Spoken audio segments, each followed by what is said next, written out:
तो हाँ जी, देखो जी, ये आपकी जन्म कुंडली का चार्ट है। आपकी बनी है मीन लगन की जन्म कुंडली। आपकी राशि है कुंभ। आपकी अगर कुंडली की बात करें, आधे ग्रह अच्छे हैं, आधे ग्रह खराब हैं।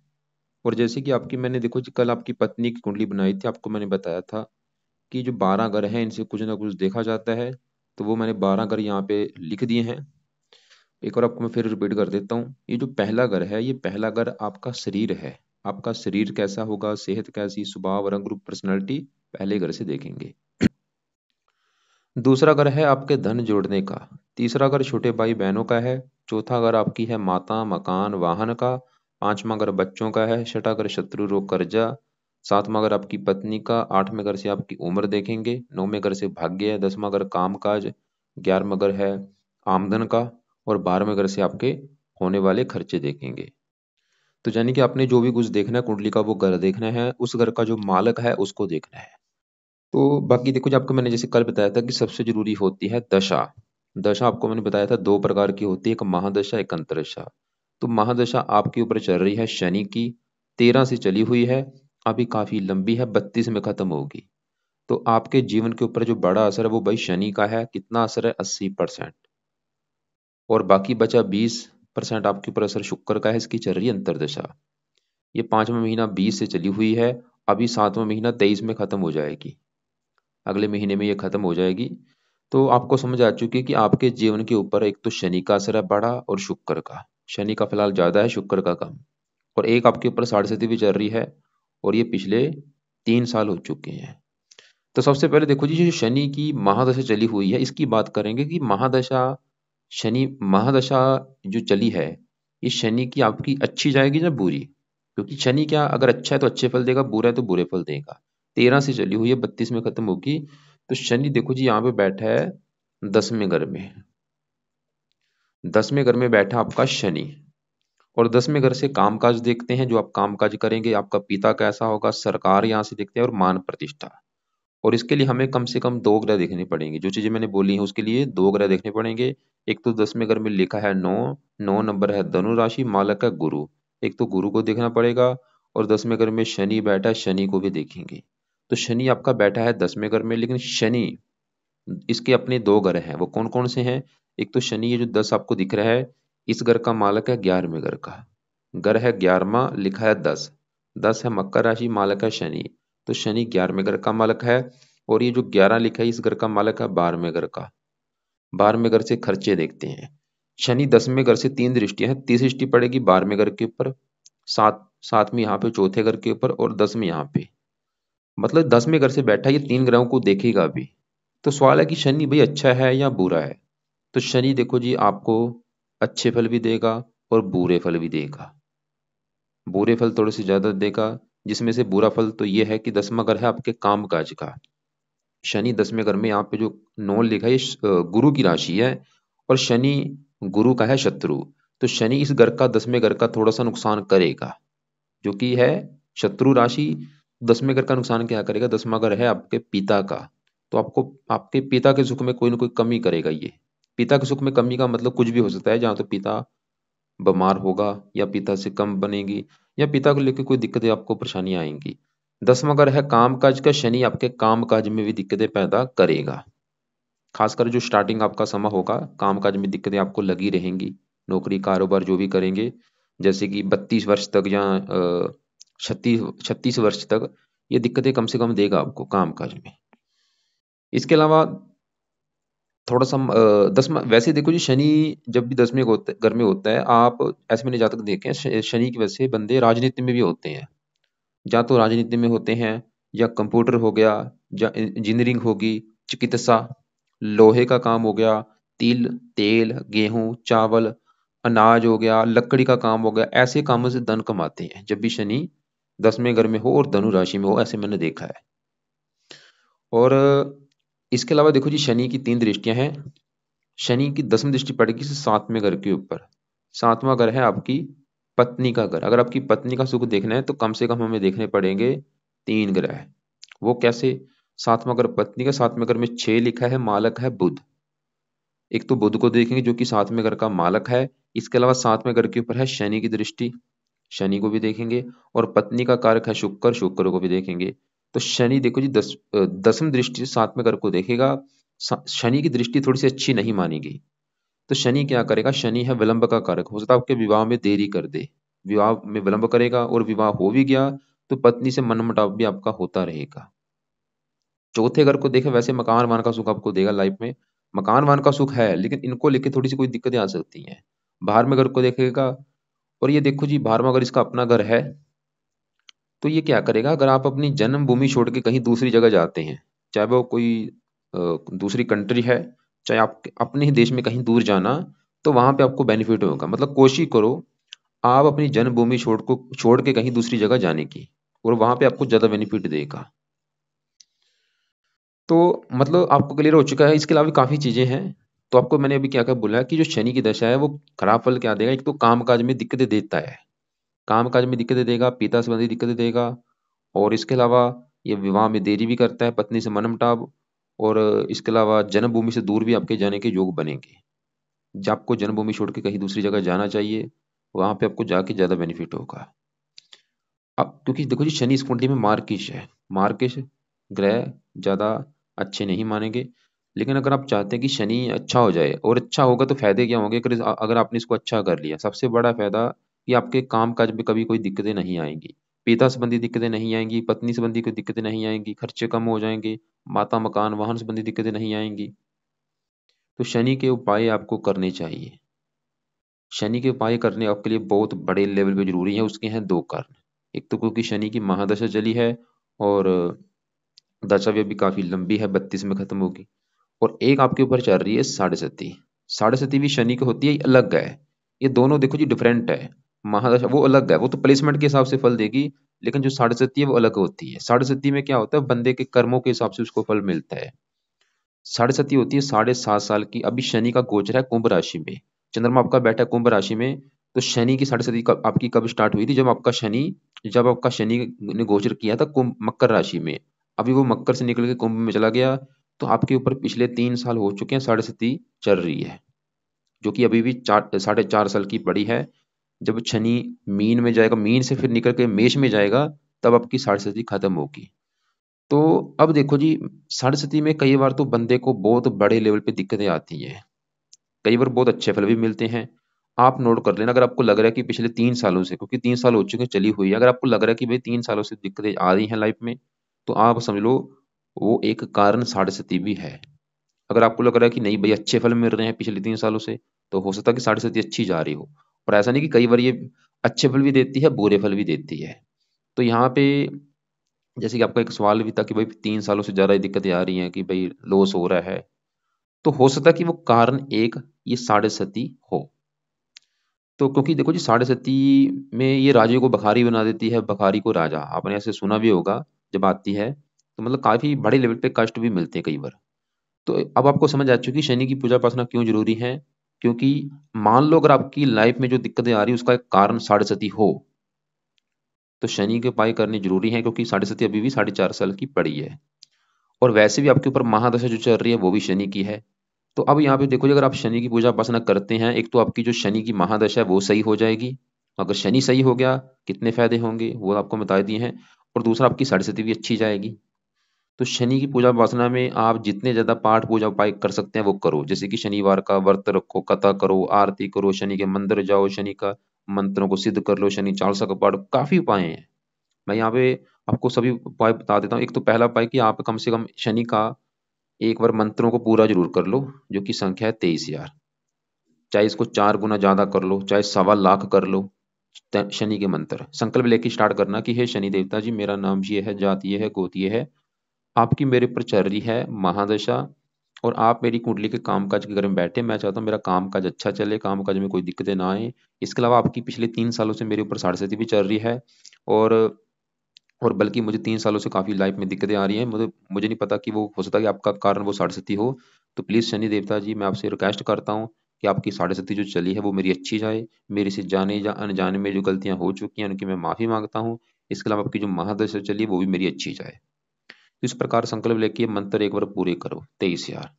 इसके अलावा दूसरा काम, अपने शनि के मंदिर में हर शनिवार को माथा टेकने जाना है जब तक दशा है। तो पहला पाई मंत्र पूरे कर लो, दूसरा पाई शनि के मंदिर में जाना है, तीसरा पाई आपने शनि का दान करना है। दान करो, दान कोशिश करो रोजाना करने की, रोजाना टाइम नहीं लगता, हफ्ते में 4-5 दिन जरूर करो, या खाली शनिवार को दान कर दिया करो। तो क्या क्या बोला है, मंत्र सिद्ध करने हैं, शनि के मंदिर में जाना है और दान करना है।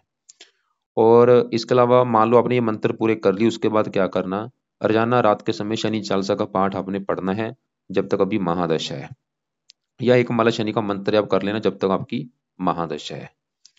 और इसके अलावा भी और भी कुछ छोटे मोटे उपाय, जैसे कि आप पीपल को जल दे सकते हो, कौवों को रोटी डालो, कुत्तों को रोटी डालो। और एक एक और मेन उपाय है जो किया है कि आप अगर आप रख सकते हैं तो शनिवार का व्रत रखो, कथा करो, आरती करो। अब आपको देखो जी क्लियर हो चुका है। अब आगे बात करते हैं आपके ऊपर, क्योंकि शुक्र का भी असर है 20%, और ये 5वां महीना 20 से चली हुई है, और अभी 7वां महीना 23 में खत्म होने वाली है। सवाल है कि शुक्र आपका अच्छा है या बुरा है। तो शुक्र आपको देखो जी रले मिले फल देगा, अच्छे फल भी बुरे फल भी। शुक्र आपका यहाँ पे बैठा है छठे घर में, छठे घर में शुक्र यहाँ पे सिंह राशि में बैठा है, सूर्य की राशि है जो कि शत्रु राशि। और शुक्र यहाँ पे केतु के साथ बैठा है, बिल्कुल युति है, शुक्र 3 डिग्री का, केतु 3 डिग्री का। ये अच्छी युति अच्छी नहीं मानेगी, जब भी शुक्र राहु के साथ हो, केतु के साथ हो, तो ये पीड़ित हो जाता है। और शुक्र ये जो 7 लिखा है, एक तो 8वें घर का मालक है, और 3 लिखा है दूसरे घर का। ये जो तीसरा घर है, तीसरे घर में 2 लिखा है, मालक है शुक्र। तीसरे घर से देखते हैं छोटे भाई बहन। तो शुक्र क्या करेगा, आपके छोटे भाई बहनों को लेकर कोई दिक्कतें परेशानियां पैदा कर सकता है। तीसरे घर से पराक्रम देखते हैं, पराक्रम भंग योग बना, आपके पराक्रम में कमी कर देगा, मतलब आपको आलसी बना सकता है। और इसके अलावा शुक्र है शुक्र कहाँ बैठा है, छठे घर में। छठे घर से क्या देखते हैं, रोग। शुक्र आपको रोगी बनाएगा। रोग कौन सा, शुक्र से जुड़ा रोग। जैसे कि आपको कोई गुप्त रोग हो सकता है, गुप्त अंगों से रिलेटेड आपको गुप्त रोग दे सकता है, जैसे कि पेशाब संबंधी, वीर्य, लिंग, या कोई जो गुप्त हमारे गुप्त अंग होते हैं, बवासीर हो गया, ऐसे कोई गुप्त रोग आपको दे सकता है इस दशा में। आप चाहे नोट कर लेना, अगर आपको गुप्त रोग है तो कारण ही शुक्र है। गुप्त रोग होने का कारण, साथ में जो केतु बैठा है वो बड़ा कारण है। और ये आप छठा अगर शत्रु का है तो शुक्र से देखते हैं गुप्त, मतलब आपके गुप्त शत्रु भी हो सकते हैं। और छठा अगर कर्जे का, आपको कर्जदार भी बना सकता है, क्योंकि खर्चे अगर को देखेगा, खर्चे आपके बढ़ जाएंगे, आपको कामुक भी बनाएगा, काम वासना बनाएगा, आपके खुद के ऐशोराम के ऊपर भी खर्चे ज्यादा होंगे। इसके अलावा भी काफी चीजें हैं, मतलब शुक्र की जो दशा चल रही है पिछले, वो भी देखो जी पिछले 3 3 साल हो चुके हैं।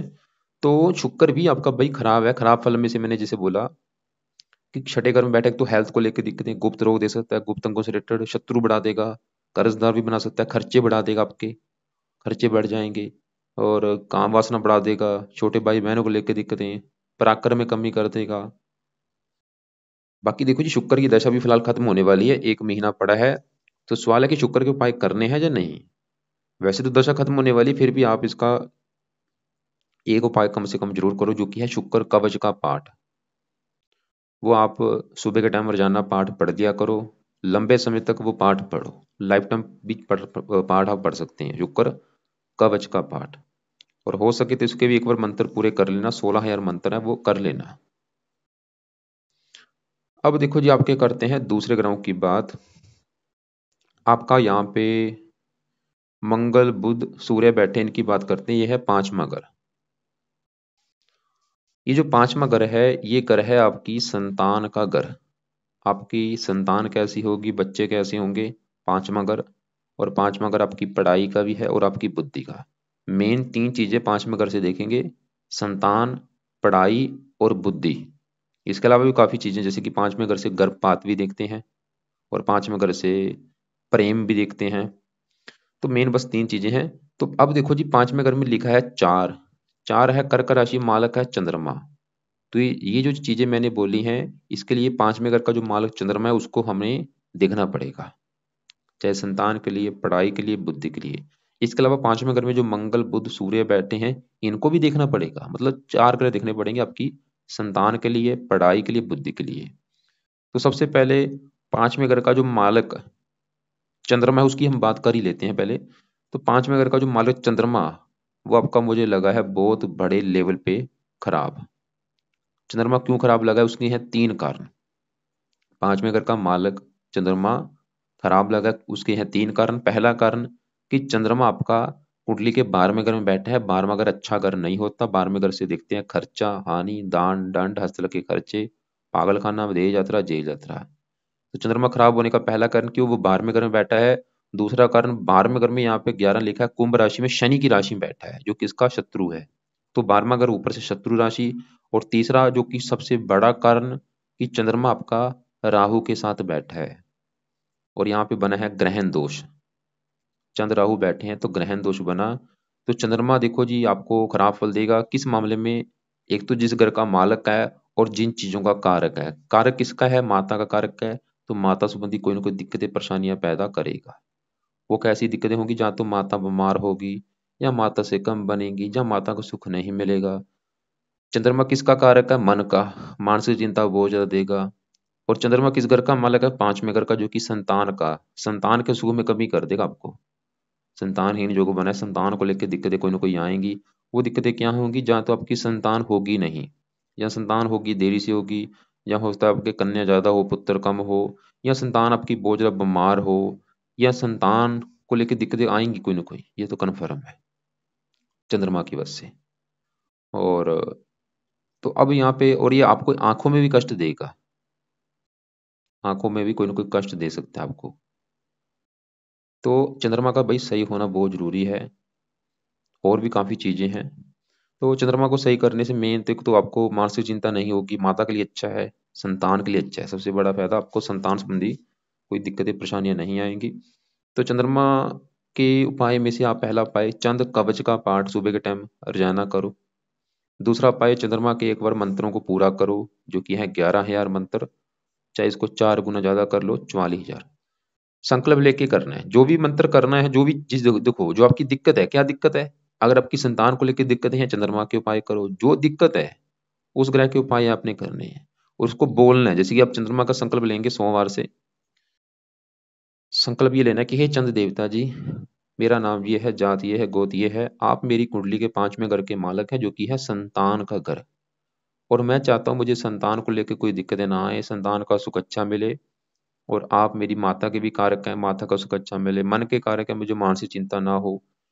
इसलिए और भी आपके जो बुरे फल है चंद्र देवता जी, वो प्लीज मुझे ना मिले, और बल्कि आप मुझे अच्छे फल दो। इसलिए आपके जो मंत्रों की संख्या है वो मैं पूरी करूंगा।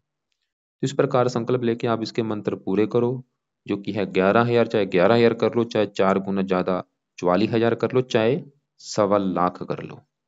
मंत्र है ओम सोम सोमाय नमः। तो पहला उपाय मैंने चंद कवच का पाठ बोला है, जो कि आपने लाइफ टाइम करना है। दूसरा उपाय, आप इसके मंत्रों को पूरा कर लो। और तीसरा उपाय, चंद्रमा के देवता हैं शिव जी, शिव जी की पूजा उपासना जरूर करो लाइफ टाइम। वैसे भी आपके कुंडली में आपके जो इष्ट देव बने हैं वो शिव जी बने हैं। शिव जी की पूजा उपासना से एक तो चंद्रमा अच्छा होगा, और आपका राहु भी अच्छा रहेगा, और वैसे भी आपके वो इष्ट देव भी हैं। और अभी आपको मैंने क्या बोला था कि संतान के लिए 4 ग्रह दिखने पड़ेंगे। अभी खाली हमने चंद्रमा को देखा है। अभी इस 5वें घर में जो मंगल बैठा है, बुध सूर्य, इनकी भी अगर बात करें, तो पहले अगर मंगल की बात करें कि भाई मंगल कैसा है, तो मंगल अच्छे फल भी देगा, लेकिन बुरे फल थोड़े से ज्यादा देगा। मतलब आप समझ लो 100 में से 70-80% आपको खराब फल देगा, कोई अच्छे फल देगा थोड़े बहुत ही। खराब फल ज्यादा क्यों देगा भाई, मंगल आपका बैठा है 5वें घर में, और 5वें घर में लिखा है 4। 4 है कर्क राशि, जो कि मंगल की नीच राशि है। मंगल इसलिए ज्यादा खराब मुझे लगा क्योंकि वो आपका नीच का बैठा है 5वें घर में। और मंगल अब ये कोई क्या खराब फल देगा, मंगल जिन घरों का मालक है। मालक किस घर का है मंगल, मंगल एक तो ये जो एक आपको दिख रहा है, इस है दूसरे घर का मालक। दूसरा घर मैंने बोला था धन जोड़ने का है, धन जोड़ने के लिए दूसरा घर, और दूसरे घर में लिखा है 1 नंबर, 1 नंबर मेष राशि, मालक है मंगल। तो धन का मालक आपका मंगल बना, जो कि नीच का बैठा है, क्या होगा, धनहीन योग बना। तो मंगल ये दिखा रहे कि आपको धन को लेके आएंगी बहुत ज्यादा दिक्कत है, क्योंकि धन का मालिक नीच का बैठा है, धनहीन योग। खासकर धन जोड़ने में दिक्कतें आएंगी।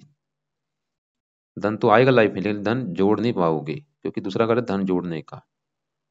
और मंगल ये जो 8 लिखा है 9वें घर का भी मालक है। 9वें घर से देखते हैं भाग्य। तो भाग्यश कौन बना, मंगल नीच का बैठा है, भाग्य भंग योग बना, भाग्य दुष्पंदी भी दिक्कतें आएंगी, भाग्य साथ नहीं देगा।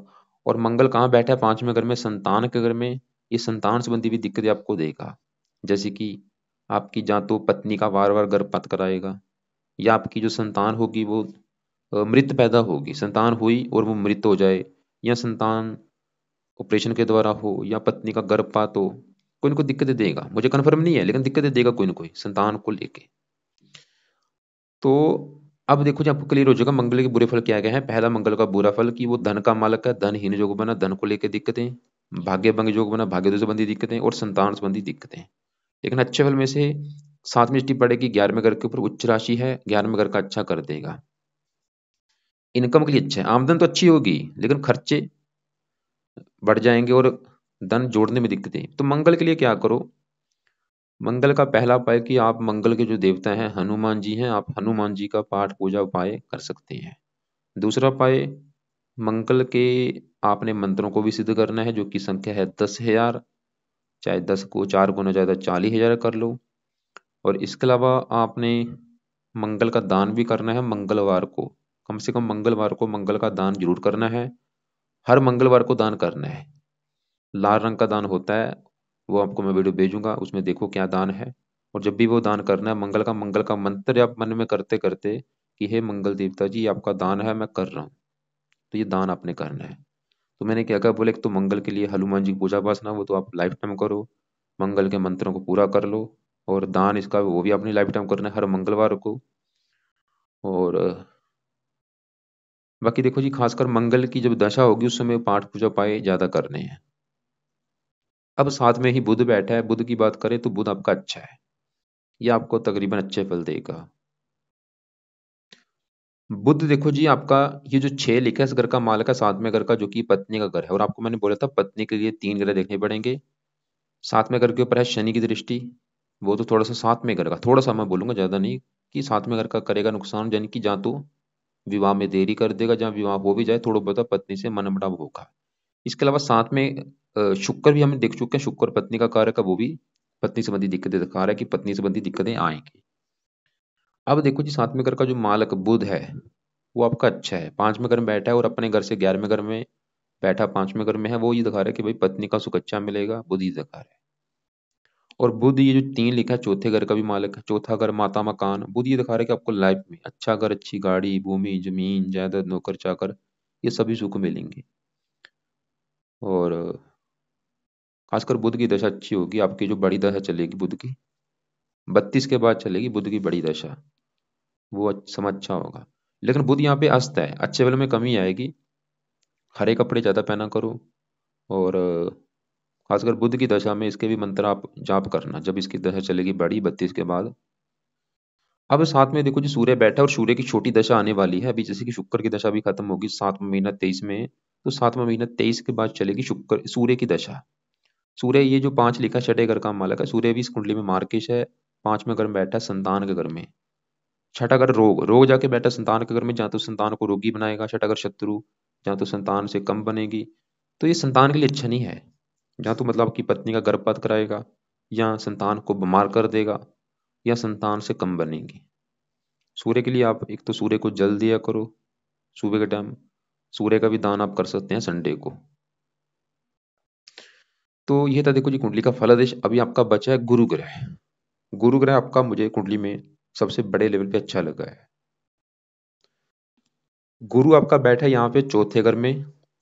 गुरु देखो जी बैठा चौथे घर में है, लेकिन गुरु के इस कुंडली में 2 ग्रह हैं। एक तो गुरु ये जो 12 आपको दिख रहा है इस घर का मालक है पहले घर का, सबसे पहले घर का जो मालक है, पहले घर में 12 लिखा मालक है गुरु, और पहले घर से देखा जाएगा आपका शरीर, आपकी सेहत कैसी होगी, आपकी पर्सनैलिटी कैसी होगी, आप कैसे होंगे, आपका स्वभाव कैसा होगा, रंग रूप कैसा होगा, सर मस्तक कैसा होगा, पहले घर के मालक गुरु को देखना पड़ेगा जो कि अच्छा है। वो तो ये दिखा रहा है आपकी हेल्थ अच्छी, स्वभाव अच्छा, रंग रूप अच्छा, पर्सनैलिटी अच्छी, आप बुद्धिमान होंगे, मेहनती होंगे, साहसी होंगे। और गुरु ये जो 9 लिखा 10वें घर का भी मालक है, काम काज का, पिता का, सरकार, मान प्रतिष्ठा। तो 10वें घर में जो शनि बैठा है वो तो 10वें घर का कर रहा है नुकसान, लेकिन 10वें घर के ऊपर पड़ रही है गुरु की दृष्टि। तो गुरु ये दिखा रहा है कि आपको काम काज का सुख अच्छा मिलेगा, आपको पिता का सुख अच्छा मिलेगा, आपको मान प्रतिष्ठा अच्छी मिलेगी, आपको और भी कई अच्छे फल। इसके अलावा गुरु की 3 दृष्टियां, 5वीं यहाँ पे, 8वें घर के ऊपर आयु के लिए अच्छा है, 12वें घर को देखेगा उसके लिए भी अच्छा है। चौथा घर माता का, माता के लिए अच्छा है, माता पिता से लाभ मिलेगा। मतलब गुरु अच्छा है आपका बहुत बड़े लेवल पे, ये आपको माता, मकान, वाहन, भूमि, जमीन, जायदाद, नौकर चाकर सभी सुख, आपको परोपकारी बनाएगा, आपको धार्मिक बनाएगा। गुरु देखो जी डिग्री आपकी कम लेके बैठा है, 4 डिग्री, इसकी डिग्री जितनी बढ़ेगी 4 को आपने करना है 15, उतने इसके अच्छे फल बढ़ जाएंगे। तो इसके अच्छे फल बढ़ाने के लिए पहला उपाय, आप इसका पुखराज रतन धारण जरूर करो, जो कि आपने राइट हैंड की इस पहली उंगली में धारण करना है। इसको आपने या तो सोने में जड़वाना है या पित्तल में, इनमें से जड़वा के धारण करना है। इसको आपने धारण करना है बृहस्पतिवार के दिन, शुक्ल पक्ष का जो पहला बृहस्पतिवार होगा उस दिन धारण करना है। और धारण करने से पहले कच्चे दूध में या गंगाजल में धो लेना है, धारण कर लेना है। और तो पहला गुरु की पावर बढ़ाने का पहला उपाय, आप इसका रत्न धारण करो। दूसरा उपाय, आप इसके लिए पीले कपड़े ज़्यादा यूज कर सकते हैं, मंत्रों को भी सिद्ध कर सकते हैं, वो चाहे बाद में कर लें, क्योंकि अभी जो मेन दूसरे मंत्र है वो पहले कर लो। तो ये था भाई कुंडली का फलादेश। कुंडली में जो नेगेटिव, पत्नी के रिगार्डिंग कुंडली अच्छी है, लेकिन थोड़ा सा विवाह में देरी होगी, पत्नी से मनमुटाव भी होगा। बाकी देखो जी, कुछ मात्रा में हल्के से प्रेम विवाह के भी योग दिख रहे हैं मुझे। और बाकी देखो जी, आपकी कुंडली में जो ग्रह खराब हैं, क्योंकि ग्रह खराब भी काफी हैं, जैसे कि आपका एक तो अभी जो आपने जो मतलब उपाय कौन से करने हैं सबसे जरूरी है। एक तो शनि के उपाय आपने करने जरूरी है, क्योंकि साढ़े सती है और महादशा। पहले नंबर पे शनि के उपाय, जो कि मैं आपको सभी उपाय बता चुका हूँ, उसको देखो, लिख लो, जो आपको लगता है कर सकते हो वो करो। दूसरे नंबर पे आपके लिए उपाय जरूरी हैं शुक्र के। वैसे शुक्र की दशा निकल चुकी है, फिर भी इसका एक आपको मैंने बोला, शुक्र कवच का पाठ सुबह के टाइम कर लो डेली। इसके अलावा तीसरे नंबर पे आपका मंगल, वो भी बड़े लेवल पे खराब है, जो कि मेन घर का मालिक है, धन का और भाग्यश भी है, और संतान संबंधी भी दिक्कतें देगा। इसलिए मंगल के मंत्रों को सिद्ध कर लो, और मंगल के देवता हनुमान जी की पूजा उपासना करो, मंगल का दान कर दिया करो। इसके अलावा आपका एक और ग्रह की चंद्रमा भी बहुत बड़े लेवल पे खराब है, वो आपको संतान संबंधी दिक्कतें देगा, पक्का कन्फर्म। तो उसके अलावा भी जो दिक्कतें हैं वो आपको मैंने बताई हैं। तो इसके लिए आप चंद्रमा के मंत्रों को सिद्ध करो, शिव जी की पूजा उपासना करो, और चंद कवच का पाठ डेली आपने करना है लंबे समय के लिए। गुरु अच्छे बल बनाने के लिए आपको मैंने बोला पीले कपड़े ज्यादा पहनो, और इसका रत्न भी धारण कर लेना। बाकी बुध अच्छा है, सूर्य थोड़ा सा संतान के लिए अच्छा नहीं होगा, इसके लिए सूर्य के को जल देना, सूर्य का दान करना है। और बाकी केतु के पैसे आप रहने दो। राहु भी देखो जी, 12वें घर में अच्छा नहीं होता, ये आपकी नींद में कमी कर देगा, खर्चे बढ़ाएगा अपनी दशा में, देश विदेश की यात्रा करवाएगा वैसे। और खासकर राहु की दशा में राहु के उपाय उस समय कर लेना। रात को आप ऐसे करो, जो भोजन करते हो वो रसोई में बैठ के किया करो। तो बाकी आपको देखो जैसा करना, जो भी सवाल मेरे आपके होंगे, या आपको मेरी बात समझ ना लगी हो, लिख लेना, कॉल करके पूछ लेना। कॉल आप मुझे करना दोपहर 3 और 4 के बीच में, या शाम 7 और 8 के बीच में। दान किसका करना है एक बार मैं फिर बता देता हूँ। दान एक तो आपने शनि का आपको मैंने बोला है, जो तो चाहे तो आप चाहे रोजाना कर लो, या हफ्ते में 3-4 दिन, या खाली शनिवार को। दूसरा दान आपने करना है मंगल का, जो कि आप खाली मंगलवार को कर सकते हैं। और सूर्य का भी दान बोला, जो कि संडे के दिन आप कर सकते हैं। और इसके अलावा आप, वैसे राहु 12वें घर में है, वो भी थोड़ा सा खराब है, उसका एक दान है सतनाजा, 7 प्रकार के अनाज होते हैं, वो भी आप दान कर सकते हैं।